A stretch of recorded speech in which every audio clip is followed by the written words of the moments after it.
Welcome to my channel. Today's story comes from a 37-year-old lady who died in surgery when she was 10 years old. Escorted to heaven by an angel and met Jesus. Jesus gave her a job and sent her back to earth. Let's get right to today's story. This experience happened when I was 10 years old. I was in school at the time and I felt a pain in my stomach. My mother told me to give my teacher an excuse and go home. The pain came and went so quickly that I thought I might have eaten unclean food. I didn't go home right after the leave. I played outside all afternoon before coming home. My mother was very angry and thought I was lying, because I looked so normal. The next day, I still felt pain in my stomach and my mother thought I was lying again. She sent me to school anyway. In the morning, I had a high fever and was vomiting. The teacher called my mother to come pick me up. My mother was a little disbelieving at first. The teacher emphasized the seriousness of the situation. My mother quickly came to the school and was ready to take me to the hospital. I was vomiting the whole way. The fever was getting worse and worse and I started to hallucinate. I saw things that were not very real. I was taken to the operating room, where the anesthesiologist held my head down, put a black rubber mask over my face, and told me to breathe deeply. Then I lost consciousness. When I woke up, a nurse brought me coloring books and crayons. She told me they were little gifts for the patients. Your appendectomy was a success and you are a brave child.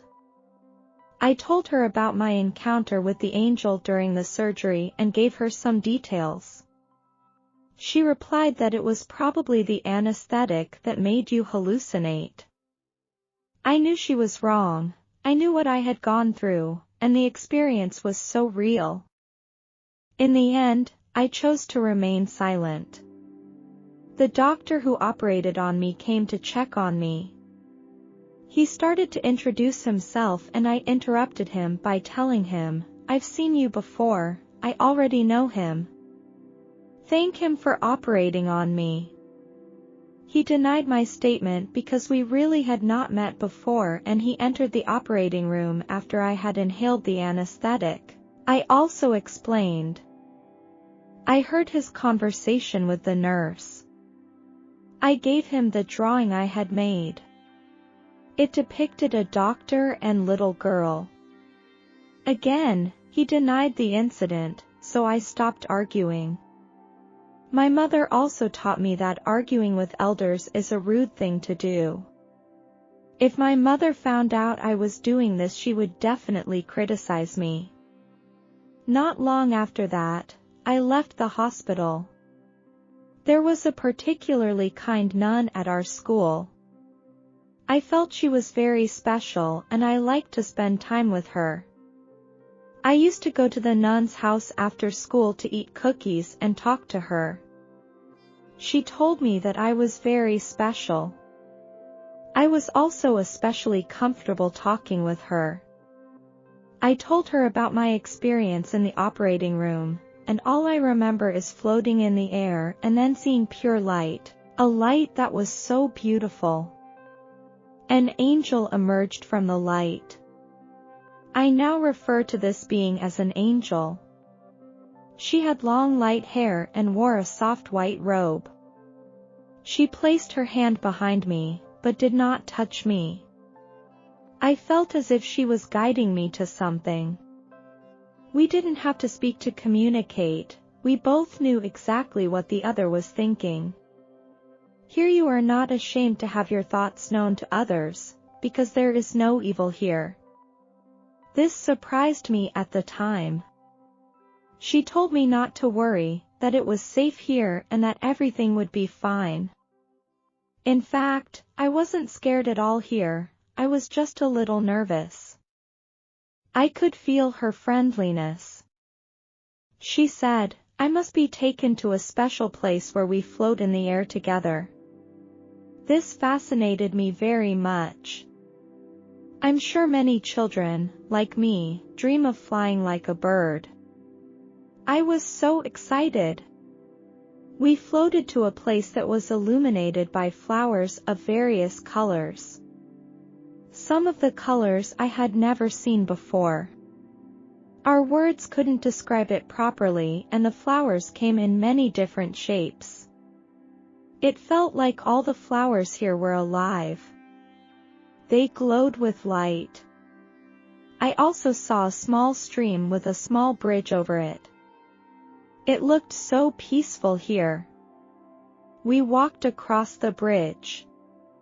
I noticed another light in the distance. It was so dazzling.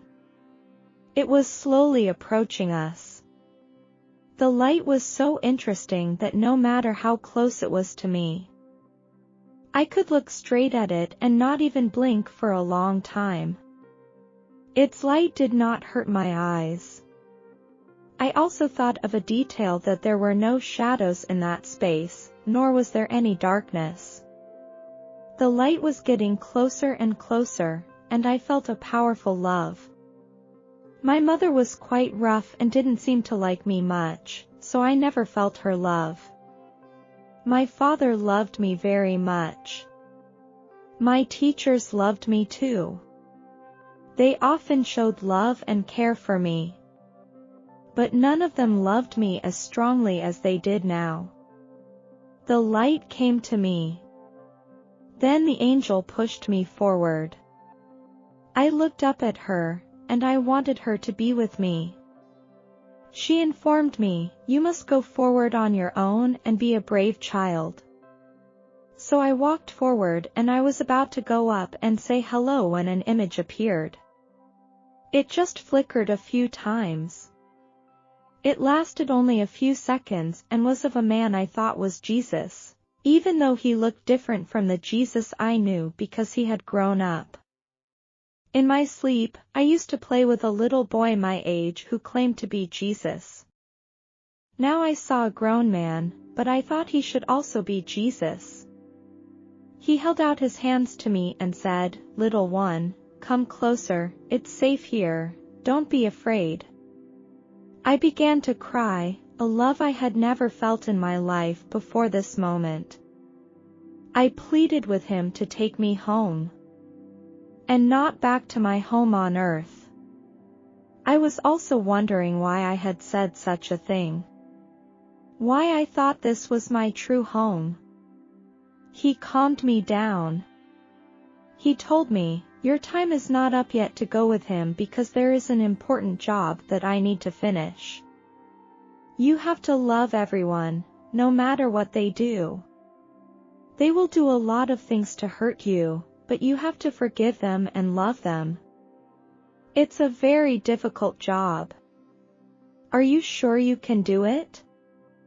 I eagerly agreed, but it was clear that the job was harder than I thought. That's when he reminded me that I had to go back now. And to remember that he was with me. I asked him, "So will you take me home afterwards? Will you come pick me up after I'm done working for you?" I got an affirmative answer. As much as I would like to stay here.